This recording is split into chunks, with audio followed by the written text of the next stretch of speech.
जय भीम दोस्तों एक ऐसा व्यक्ति जिसे संस्कृत इसलिए नहीं पढ़ने दी जाती क्योंकि वो जाति से ब्राह्मण नहीं है। जो व्यक्ति लंदन ऑफ इकोनॉमिक्स से रिसर्च कर लौटा हो और भारत आने पर उसे छुआछूत का सामना करना पड़े। एक व्यक्ति जिसे चपरासी फाइल फेंक कर देता है ताकि उसको उसे छूना ना पड़े। एक व्यक्ति कि वो जहाँ पर खड़ा हो जाता है उस जगह को धोकर पवित्र किया जाता है। एक व्यक्ति जिसे मटके से पानी पीने के लिए उस मटके का प्रयोग नहीं किया जाने देता, जिसे स्वर्ण जाति के तमाम लोग पीते हैं क्योंकि उसके स्पर्श मात्र से वह जल अपवित्र हो जाएगा। एक ऐसा व्यक्ति जो जाति प्रथा को खत्म करने के लिए अपना सब कुछ निछावर कर देता है और भारत का संविधान लिखता है, जिसके बदौलत आज हम सब लोग अपने अपने अधिकारों के लिए लड़ पाते हैं। उस व्यक्ति का नाम है डॉक्टर भीमराव अंबेडकर। डॉक्टर भीमराव अंबेडकर का जन्म 14 अप्रैल 1891 में हुआ था। डॉक्टर अंबेडकर एक महान परिवार में पैदा हुए थे। इनके पिता उस समय फौज में नौकरी करते थे, लेकिन फौज में नौकरी करने के बावजूद भी उस समय इन पर जाति प्रथा का पूरा बोझ डाला जाता था। छुआछूत की बीमारी इनके घर को नहीं छोड़ती थी। इन्हें हमेशा छुआछूत और भेदभाव का सामना करना पड़ता था। धीरे धीरे उन्हें यह एहसास दिलाया गया कि वह एक ऐसे इंसान है जिनके मात्र छूने से ही लोग अपवित्र हो जाते हैं। यानी जातीय अपमान का डॉक्टर भीमराव अंबेडकर को भी बचपन से ही सामना करना पड़ा। लेकिन डॉक्टर भीमराव अंबेडकर के अंदर कुछ ऐसे गुण थे जो उन्हें 1912 में बीए की डिग्री हासिल करवाते हैं और अपनी लगन और मेहनत से डॉक्टर अंबेडकर अमेरिका जाकर पढ़ाई करके डिग्री हासिल करते हैं। सोचने की तो ये बात है दोस्तों कि जब बाबा साहब विदेशों से पढ़ कर भारत आते थे तो विदेशी उन्हें देखकर यही कहते थे कि ये इंसान ज़रूर कुछ ऐसा करने वाला है जिससे ये पूरी दुनिया इनको हमेशा याद रखेगी। इनके अंदर वो जज्बा, वो हौसला है जो आज तक हमने किसी में नहीं देखा। सब इनका सम्मान करते थे, लेकिन वहीं हमारे इस भारत देश में उनका हमेशा अपमान होता आया, उन्हें तिरस्कार मिला। उन्हें हर कदम कदम पर दलित, नीची जाति का कहकर बार बार अपमान किया गया, क्योंकि डॉक्टर अंबेडकर कहते थे कि जाति में कैसे पवित्रता और अपवित्रता की धारणाएं फैली हुई है। वो हमेशा उस पवित्रता अपवित्रता का विरोध करते थे। वो कहते थे कि इस देश में रहने वाला प्रत्येक व्यक्ति समान है, उनको बराबर का हक मिलना चाहिए, क्योंकि वो बराबरी की बात करते थे।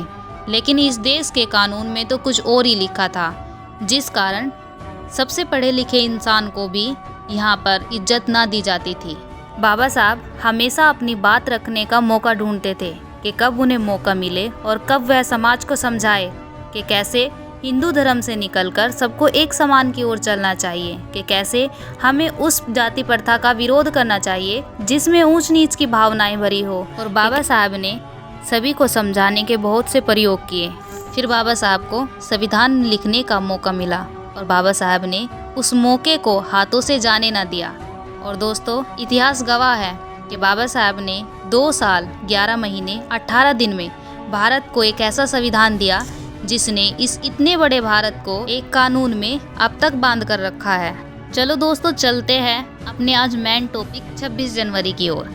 तो दोस्तों हम 26 जनवरी का त्यौहार इसलिए ही मनाते हैं क्योंकि इस दिन हमारे बाबा साहब भीमराव अंबेडकर जी ने हमें ये भारतीय संविधान दिया, यानी गणतंत्र दिवस को भारतीय संविधान को लागू किया गया और हमारे इस तिरंगे को फहराया गया। यानी यूँ कहे कि इस भारत देश को दुनिया का सबसे बड़ा लिखित संविधान 26 जनवरी 1950 में बाबा साहब द्वारा बनाकर दे दिया गया। 15 अगस्त 1947 में जब भारत आज़ाद हुआ, यानी जब भारत के 2 हिस्से हुए, हिंदुस्तान और पाकिस्तान, तब अंग्रेजी हुकूमत ने ये कहा था कि जब भारत का अगर संविधान मिल जाता है, अगर भारत अपने संविधान को लिखने में कामयाब हो जाता है तो हम भारत को छोड़कर चले जाएंगे। इसीलिए भारत देश का बाबा साहब भीमराव अंबेडकर द्वारा एक खुद का संविधान लिखा गया जो 26 जनवरी 1950 में लागू किया गया। तो दोस्तों इसलिए हम 26 जनवरी का ये पर्व मनाते हैं गणतंत्र दिवस के रूप में, क्योंकि इस दिन हमें एक कानून व्यवस्था मिली थी। तो दोस्तों हमारी इस वीडियो में बस इतना ही, लेकिन फिर भी मैं आपसे एक सवाल पूछना चाहूँगी और ये सवाल मेरा आपसे है। इसका जवाब कमेंट में ज़रूर बताना।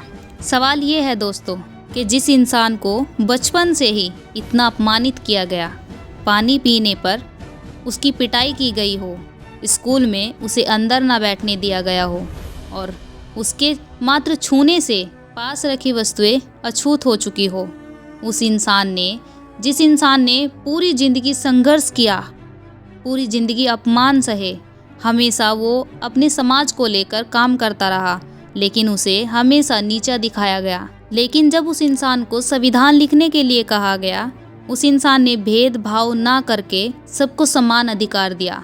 प्रत्येक महिलाओं को वो सब अधिकार दिए जिससे वह हजारों साल तक वंचित थी। तो मुझे आप बताइए, क्या आपने कभी संविधान पढ़ा है? क्या आपको लगता है कि बाबा साहब भीमराव अंबेडकर ने आप लोगों के लिए कुछ गलत किया है? नहीं। जिस दिन आप संविधान पढ़ोगे उस दिन आपको सच्चाई का पता चलेगा कि बाबा साहब भीमराव अंबेडकर एक महान इंसान थे जिन्होंने पूरी ज़िंदगी अपमान सहा, लेकिन जब उन्हें मौका मिला उन्होंने सबको बराबरी का हक दिया। उन्होंने अपने समाज को ऊपर तो उठाया, लेकिन समाज को ये भी कहा कि जब तक तुम संघर्ष करके इस काबिल ना बनोगे तब तक तुम राज नहीं पाओगे। पहले शिक्षित बनो, कामयाबी तब ही मिलेगी जब आप में गुण होंगे। तो मुझे आप बताइए, क्या ये बाबा साहब ने गलत किया है या सही? मेरे हिसाब से तो इसका जवाब सही ही आएगा, क्योंकि बाबा साहब ने किसी के लिए कोई भेदभाव किया ही नहीं। अपनी राय कमेंट बॉक्स में ज़रूर लिखना और वीडियो को अपने दोस्तों तक भी शेयर करना। और हाँ दोस्तों, यहाँ तक आपने वीडियो को पूरा देखा उसके लिए आपको बहुत बहुत धन्यवाद। और दोस्तों, जाते जाते हमारे चैनल अंशु की क्लास को सब्सक्राइब कर ज़रूर जाए। धन्यवाद। जय भीम, जय भारत, जय संविधान।